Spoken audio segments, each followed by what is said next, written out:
नमस्कार। Janaki FM 106 megahertz का जानकी समाचार में अपने के स्वागत है। मंदाकिनी से सुनल जाओ समाचार।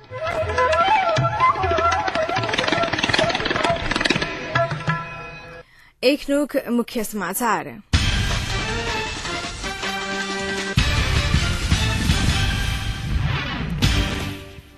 राष्ट्रपति की प्रधानमंत्री मनोनयन करक संवैधानिक अधिकार नहीं है। तमलपाका अध्यक्ष ठाकुर की कहब अब हरेक महीना विभिन्न जिला के ग्रामीण बस्ती में जनता संघ प्रत्यक्ष अंतर्क्रिया मिल जाता प्रधानमंत्री भट्टराई आ देश के निकास देवल दल सब बीच सहमति के विकल्प नहीं रहा।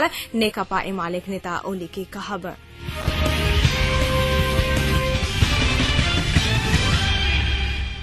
समाचार विस्तार छ। नेपाली कांग्रेस एमाले सहितक विपक्षी दल प्रधानमंत्री भट्टराई की पद मुक्त करवा लेल राष्ट्रपति समक्ष आग्रह कर रहल समय में तराई मधेश लोकतांत्रिक पार्टी के अध्यक्ष महंत ठाकुर कहलनि जे राष्ट्रपति की प्रधानमंत्री मनोनयन करक संवैधानिक अधिकार नहीं है। तराई मधेश लोकतांत्रिक पार्टी के धनुषा जिला क्षेत्र नंबर 3 के प्रथम क्षेत्रीय अधिवेशन के बसहिया में उद्घाटन करते सरकार चयन करक अधिकार मात्र जनता लग रहा बतौलनि अछि। संविधान निर्माणक संपूर्ण विषय में सहमति भ गेलाक बादो संघीयता संबंध में कांग्रेस आ एमाले अराना के कारणे जेठ 14 गति संविधान निर्माण नहीं भ सकल ठाकुर आरोप लगौलनि अछि। संघक निर्माण सँ मधेसी दलित जनजाति आदिवासी अधिकार सम्पन्न भ जतैक यही डर से कांग्रेस आ एमाले सहितक दल नेपाल में संघ निर्माण नहीं होब देबाक षड्यंत्र में अछि हुनकर कहब छलनि। उसको समाप्त होना था। संविधान में सभी सिर्फ राज्य संरचना संघ बाहिर तमाम बातों में सहमति हो चुकी थी। सिर्फ संविधान में संघ संबंधी जो चर्चा का जो भाग था उसमें सहमति वो लोग किसी भी हालत में पहचान के आधार पर संघ देने के लिए तैयार नहीं थे। क्योंकि उनका कहना था कि अगर पहचान के आधार पर संघ बनाया जाए, राज्य बनाया जाएगा तो पहाड़ में सांप्रदायिक झगड़े होंगे, जो कि एकदम गलत बात। क्योंकि पहचान के आधार पर सिर्फ संघ का नाम तक का प्रश्न था, जो कि पहले से ही चलन में था। नेपालक अधिकांश जनता परिवर्तनक पक्ष में अछि, मुदा पुरातनवादी सोच रखनिहार किछु शक्ति सब परिवर्तन के आत्मसात नहीं कर शोषित उत्पीड़ित जनता पर हरेक क्षण शासन करक षड्यंत्र में छै हुनकर कहब छलनि।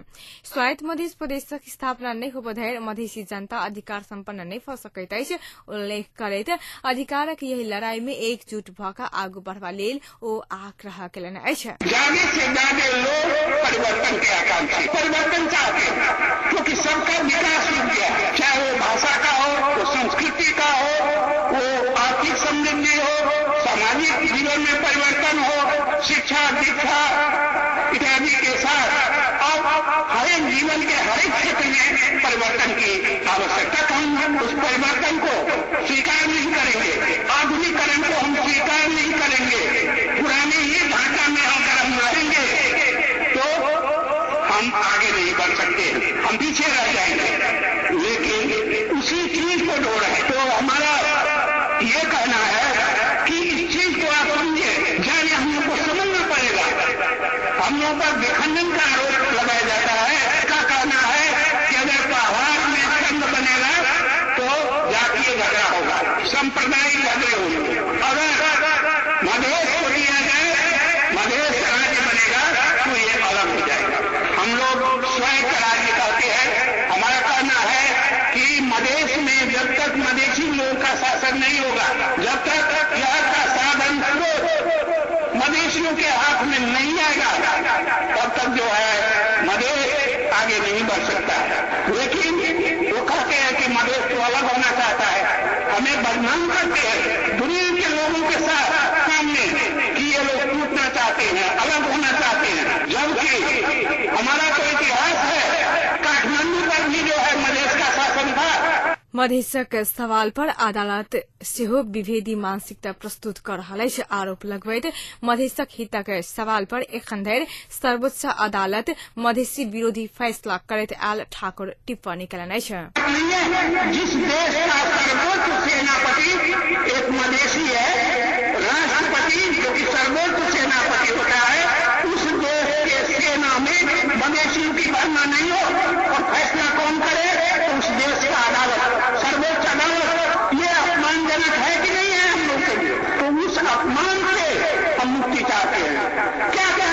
अपन पहिचान आ अधिकार के लेल स्वयं संघर्ष करक विकल्प नहीं रहल उल्लेख करैत तमलोपा मधेशक मुक्ति आ पहिचान स्थापित नहीं होब धरि संघर्ष करैत रहतैक ठाकुर बतौलन। कार्यक्रम के संबोधित करैत राय मधेसी लोकतांत्रिक पार्टी के उपाध्यक्ष ब्रिखेश चन्द्र लाल नेपाली कांग्रेस एमाले सहितक दल के तराई मधेशक जनता सँ नहीं मात्र जनताक भोट सँ मतलब राखल करैत अछि आरोप लगौलन। संविधान सभा के चुनाव जो भेल रहे तो मधेसी से जखन सड़क पर उतरल रहे, मधेश राज्य के मांग करैत रहे, मधेश के अधिकार के मांग करैत रहे, तखन कांग्रेस के नेता सब एकरा तराई से कोनो मतलब नहीं छै, तराई से तौर के मतलब छै, तराई से माल वोट के मतलब छै, तराई से वोट के मतलब छै, लेकिन तराई के जनता के प्रति ओकरा अधिकार के मतलब नहीं छै। सब कान में दूर धऽ कऽ सुतल। मधेश के अधिकार संपन्न भेला पर मधेश आ मधेसी जनता आगू बढ़त, जाहि कारण यी दल सब संविधान आ संहिता निर्माण नहीं होब देब उपाध्यक्ष लाल बतौलन अछि।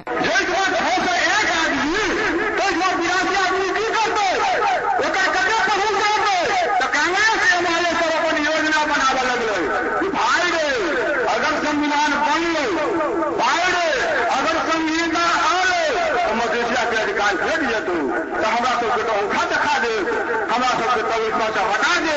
ई सब तो अपना हिसाब से कानून बनावे लागत, ई सब तो मधेश के विकास करे लागत, ई सब तो मधेश के मतलब बेसी से आगे बढ़ावे लगते।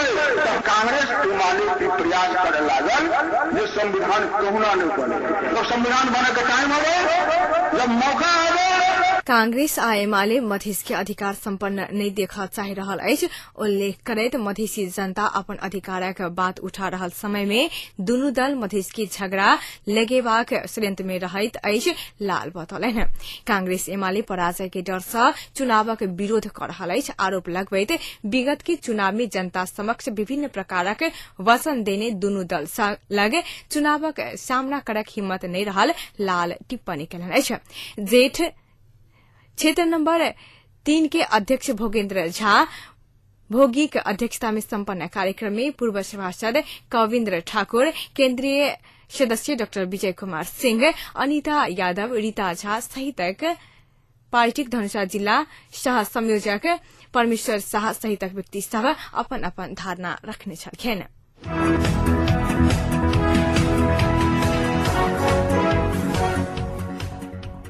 नेपाली कांग्रेसक केन्द्रीय सदस्य डाक्टर रामशरण महत अखाड़ भित्री सहमति राष्ट्रिय सरकार गठन हैत दावी कयलनि अछि। ओ सरकार अध्यादेश मार्फत लाबऽ लागल बजेट राष्ट्रपति डाक्टर रामवरण यादव रोकत हुनक कहब छलनि। रिपोर्टर्स क्लब नेपाल काल्हि काठमांडू में कयने साक्षात्कार में महत काम चलाओ रहल सरकार बजेट लाबऽ नहीं सकत ठोकुआ खलैत सहमतिक सरकार बनला बाद मात्र बजेट सार्वजनिक करत बतौलनि अछि। साक्षात्कार में ओ राष्ट्रपति आंतरिक संविधानक धारा 43 बमोजिम सहमति के सरकार गठन के लेल तत्काल आह्वान कर पड़त आ ओई के बाद मात्र देश निकास पावत दावी कयलनि अछि। प्रधानमंत्री अपने नेतृत्व में सहमति की सरकार बनौनाए दिवा स्वप्न मात्र रहल बतबैत संविधान सँ पदमुक्त भेल सरकार के दोसर दल सब सहभागी नहीं हैत स्पष्ट कयलनि अछि। साक्षात्कार में शांति तथा पुनर्निर्माण मंत्री टो बहादुर रायमाझी 5 सूत्रीय सहमति कांग्रेस आ एमाले सहितक दल सब कार्यान्वयन कयलक त प्रधानमंत्री पद छोड़ब स्पष्ट करैत केओ सड़क से प्रधानमंत्री की राजीनामा मांगत तो प्रधानमंत्री कोनो भी हालत में नहीं आत बतौलनि अछि। आ बने वाला सहमतिक सरकार समेत प्रधानमंत्री डॉक्टर बाबूराम भट्टराई के नेतृत्व में होब पड़बा के तर्क दैत 1 से 2 दल रहल देश में 100% सहमति की सरकार बन नहीं सकत ओ ठोकुआ कयलनि अछि।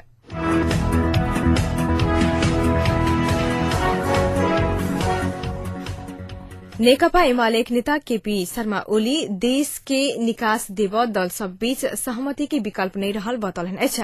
रफ्त संचार क्लब भक्तपुर कैने अंतर्क्रिया कार्यक्रम में नेता ओली सहमतिक विकल्प नहीं भेल बुझे रहला बादो एकीकृत नेकपा माओवादी अध्यक्ष पुष्पकमल दाहाल प्रचण्ड आ प्रधानमंत्री डाक्टर बाबुराम भट्टराई के सहमति के तुरंत गेला बाद देश संकट में फंसत ओ बतौलन अछि। भट्टराई सरकार संविधान सभा निर्वाचन की घोषणा ताजा जनादेशक लेल नै भ संविधान सभा भंग से सत्ता टिकाव के दुराशय सँ केने आरोप लगबैत ओ सहमति नै भ नयाँ निर्वाचनक संभावना नै रहल बतौलन अछि। जातीयता नारा लक विदेशी डॉलर में बिकाएवाला किछु व्यक्ति सब जातीय सद्भाव के बिगाड़ के आ सांप्रदायिक सद्भाव भड़काव के काज केने आरोप सेहो लगौलन।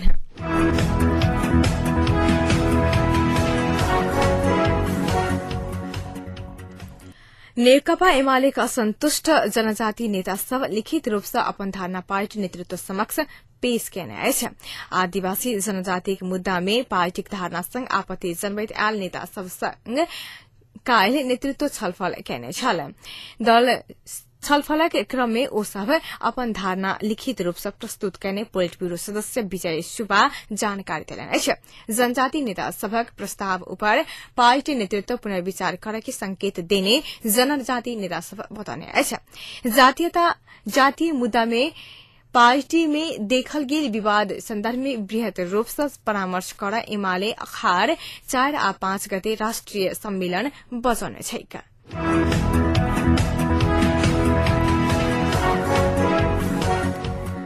राष्ट्रपति डाक्टर रामवरण यादव राजनीतिक सहमति से मात्र बजेट लाभ की सुझाव दिलन अछि।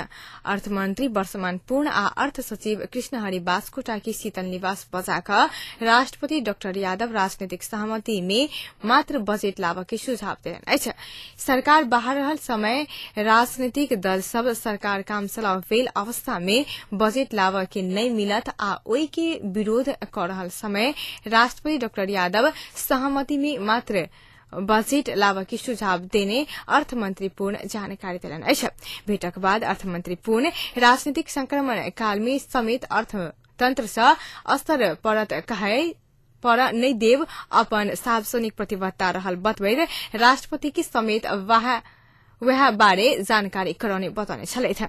अर्थमंत्री राष्ट्रपति के राजनीतिक संक्रमण भेला बादो आर्थिक एजेंडा में न्यूनतम राजनीतिक सहमति कराव के प्रयास में अपने लागल बतौलन अछि।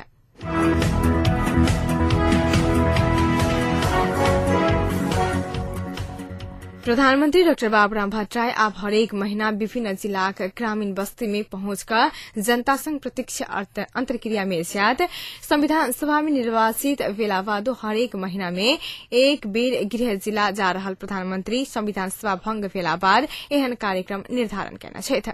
वर्तमान संक्रमण कालीन राजनीतिक आर्थिक विकासक संदर्भ में सहितक विषय में जनता संग अपने प्रत्यक्ष बातचीत कऽ जनताक सुझाव समस्या आ संभावनाक खोजी के लेल ग्रामीण क्षेत्र में पहुंचे के कार्यक्रम प्रधानमंत्री बनौने छथि।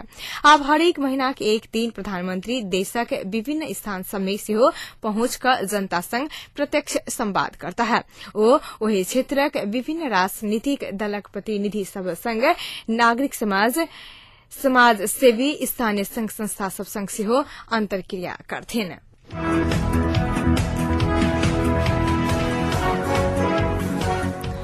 समाचार अंत में पुनः एक बेर मुख्य समाचार।